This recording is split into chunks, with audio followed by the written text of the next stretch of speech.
So to trace back, well, I was going to say the argument, but it's not really the argument. It's like the structure. Is you're interested in truth, and of course you mentioned, well, in order to know what is truth, we need to care about the mind, and in order to care about the mind, we need to care about brains, and not to say that both are equivalent. I think you and I don't think that's the case.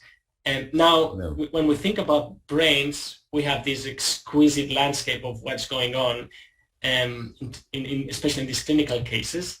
Now we analyze those and then we make the synthesis back. But then you start drawing conclusions or generalizing or interpretations about, as we were saying some minutes ago, well, this is what happens in some strange cases, but you can show that in arguably healthy people, if we can put it this way, you could induce those. Now, would the next two claims be, and in our daily life, of course, it's not going to be black and white, but we can have tendencies of what's dominating. And then at the level of civilization, there can be an accumulated imbalance, if you wish, and that's the malaise we're going through now. So can you walk us through this back and forth kind of tide? Yes, and then we'll come back to the attention chapter. But yes, in asking the question, what can we believe to be more true than something else, we have to contend with the very extraordinary fact that the brain is producing two realities. One of them is a reality that most of us would accept. That's what the right hemisphere is providing. But the left hemisphere induces a very special state of mind in which certain things that we would normally think to be the case are no longer held to be the case.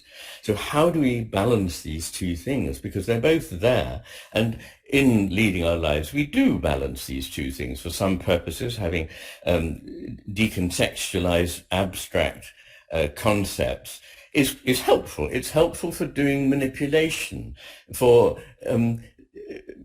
and now I'm talking about manipulation of ideas.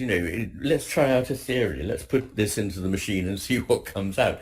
So we do use that, but the important thing is we always should be taking it back, now that it's been unfolded and made explicit, into the world of the right hemisphere where it can be integrated. The problem is that if you leave it with what the left hemisphere sees, you have a disintegrated, a meaningless heap of fragments. You have a world that makes no sense. And you made the important point that there is a difference between what goes on in a human being from day to day, where these things are, as I say, balanced to a certain extent, though people can be trained by the way in which they've been educated, or they can have a natural inclination to favor one or other kinds of ways of looking at the world. But there's a difference between that and what happens at the level of a civilization.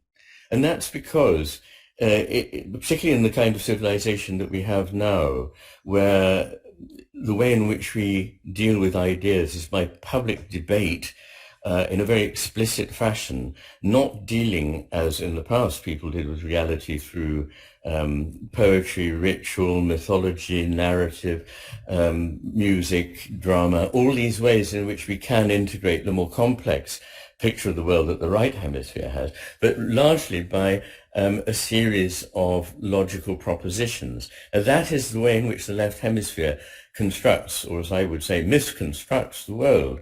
But the difficulty is that if you want to balance these two ways of seeing things, you look as though you're